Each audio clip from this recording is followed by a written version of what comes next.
किसकी गलती है ये जो कल हुआ?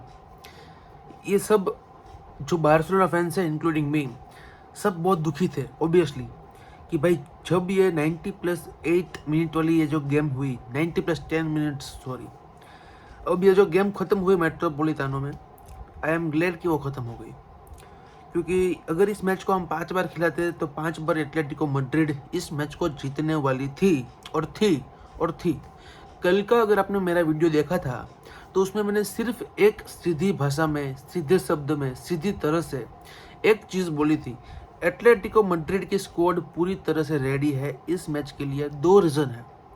पहला रीज़न है वो कोई और ट्रॉफी के लिए कंपटीशन नहीं देने वाले हैं, ना तो चैंपियंस लीग में, ना तो ला लीगा में। ऑब्वियसली वो कंपटीशन नहीं दे रहे हैं। कोपा डेल रे में वो सेमीफाइनल में पहुंच गए हैं, तो वहाँ पे वो पूरी तरह से अपनी जी जान लगा देंगे। दूसरी बात ये कि उनके पास पूरी स्क्वाड है, उनके पास उनके पूरे अच्छे खासे प्लेयर्स हैं। समर ट्रांसफर विंडो में उन्होंने कितना खर्चा किया था वो देख लेना, विंटर ट्रांसफर विंडो में उन्होंने कितना खर्चा किया था वो देख लेना।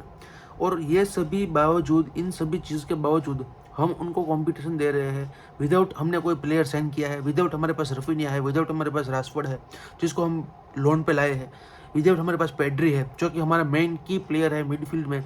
और जो भी बड़ी बड़ी गेम्स हम हारे हैं, जो भी बड़ी बड़ी गेम्स हमने डोमिनेट नहीं की है, अगर हम बात कर ले कोई भी गेम्स की, अगर हम बात कर ले वो चेल्सी वाली मैच, अगर हम बात कर ले ये एटलेटिको मैड्रिड वाली मैच, वहाँ पे पेड्री नहीं था, वहाँ पे रफीनिया नहीं था, वहाँ पे वो सभी लोगों की कमी थी। पीएसजी वाली मैच में भी रफीनिया नहीं था, ऑब्वियसली वहाँ पे पेड्री था बट रफीनिया नहीं था। तो जब भी बड़ी बड़ी टीम्स को सामना करना होता है हमारे की प्लेयर्स मिसिंग होता है। इसका मेन कारण ये है कि हमारी स्क्वाड डेप्थ अच्छी नहीं है। हमारी स्क्वाड डेप्थ बिल्कुल कबाड़ है, बेकार है, अच्छी नहीं है, भाड़ में गया वो सब।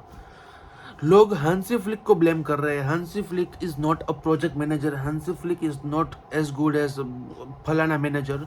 तो भाई कल तक तो इसके बहुत ही अच्छे अच्छे तारीफ कर रहा था, इसकी तो बहुत ज़्यादा तो मिठाइयाँ बांट रहा था गांव में।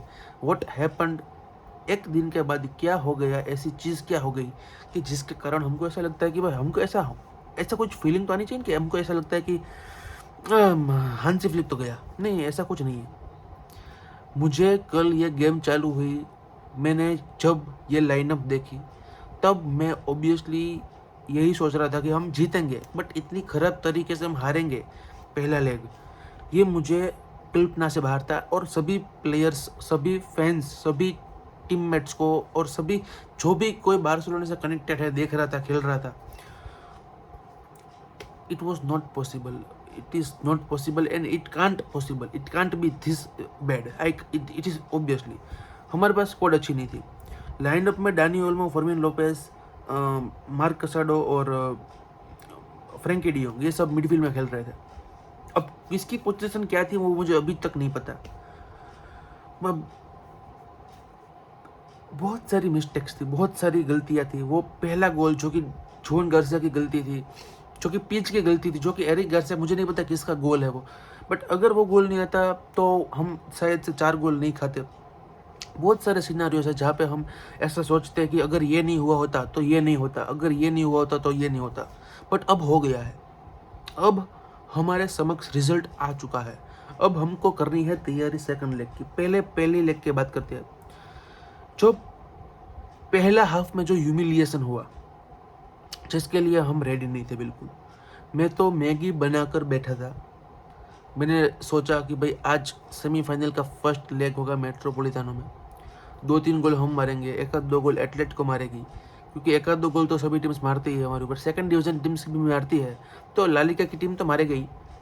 तो भाई मैं सोचा कि भाई 1-2 गोल की लीड लेकर जाएंगे, कैंप न्यू में खेलेंगे, शांति से जीत जाएंगे और फाइनल में रियल सोसिएडाड या फिर club Bilbao, athletic club Bilbao में से किसी को खेलकर जीत जाएंगे और कोपा डेल रे जीत जाएंगे। ये ऐसे मैंने सोचा था।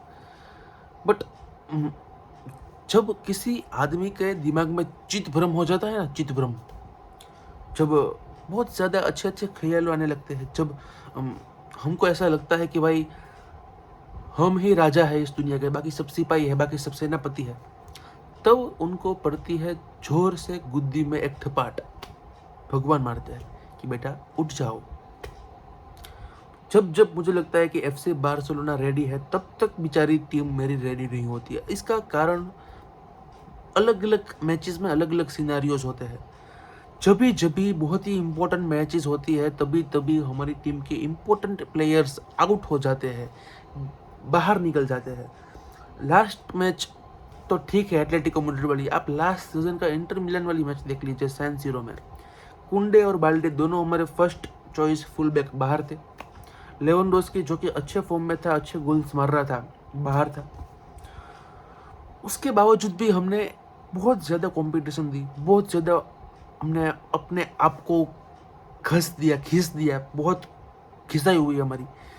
और फिर जाकर सिर्फ एक गोल से हम हारे हैं। मतलब कि एक गोल की एडवांटेज उन्होंने ले ली थी और हम हार गए हैं। बट जो कल चित्र हमने देखा मेट्रोपोलिटानो में, हम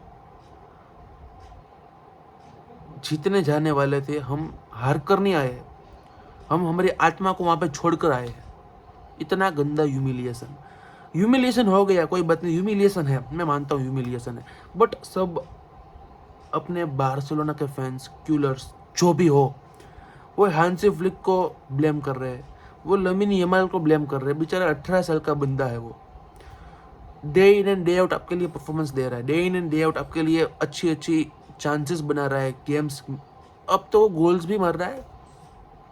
लोग कह रहे पूरा सीजन फ्रैंकी डियोंग ने अच्छा खेला, कल की मैच में अच्छा नहीं खेला। तो तेरी मामा का लड़का थोड़ा है भाई वो। मतलब कि कभी कभी तो कोई प्लेयर्स, एक कल बार्सिलोना टीम पूरी की पूरी शो ऑफ नहीं करी है। किसी एक प्लेयर की गलती नहीं है कि भाई नहीं, फरन टोरेस तो हमको पता ही है कि वो गोल नहीं मार पाता है बच्चे, बेचारा। फरन टोरेस का फर्स्ट टच से अच्छा तो मेरे बाजू में जो टॉमी है ना, कुत्ता, उसका अच्छा है फर्स्ट टच, बट मैं किसी इंडिविजुअल प्लेयर्स को ब्लेम करने नहीं आया हूँ यहाँ पर। इंडिविजुअल प्लेयर की गलती ही नहीं है, ये टीम की गलती है। मुझे लगता है प्लान फेल हो गया कल हांसी फ्लिक का। पर कभी ना कभी तो प्लान फेल होना ही है, कभी ना कभी तो प्लान में दिक्कत आनी है। हम ऐसा एक्सपेक्ट कर रहे थे कि भाई मिड ब्लॉक पे खेलेगी एटलेटिको मैड्रिड, सभी ने ऐसा ही एक्सपेक्ट किया था। बट कल हाई प्रेसिंग पे उतर चढ़ी है। चोलो सिमियोनी को पता था कि भाई मेट्रोपोलिटानो है, अब हमको पूरी तरह से हाई प्रेस लगानी पड़ेगी। अगर दिन अच्छा हुआ तो हम गोल्स मारेंगे, हम शायद से जीत जाएंगे और फिर कैंप नो में एडवांटेज लेके जाएंगे। और ऐसा ही हुआ, 4 गोल का एडवांटेज ले लिया।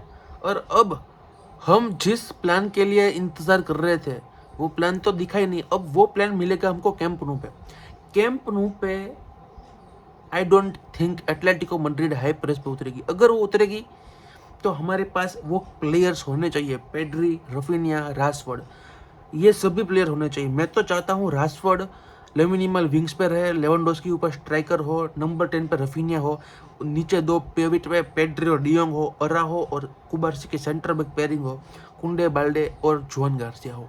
इस प्लेइंग 11 के साथ हमको उतरना है, 10 गोल मारने हैं। अभी भी वो थोड़ा सदमा है मुझे, तो जस्ट इग्नोर इट। बट 4 गोल मारे हैं, क्या ये इम्पॉसिबल है? मैं कहता हूँ नहीं। इसके पहले 4 गोल किसने मारे थे? PSG ने मारे थे। और 6-1 की स्कोर लाइन से कैंप नो पे, रिटर्न लेग पे, होम लेग पे हमने उनको हरा दिया था। अब वो तो PSG थी, ये तो एटलेटिको मैड्रिड है, ये डिफेंसिव टीम भी हो सकती है। कौन सी एटलेटिको मैड्रिड हमको दिखेगी कैंप नो में, ना मुझे पता है ना आपको पता है। बहुत ही दिक्कत वाली बात है। बट भगवान हमारे साथ है। 99% फेथ, 1% चांस।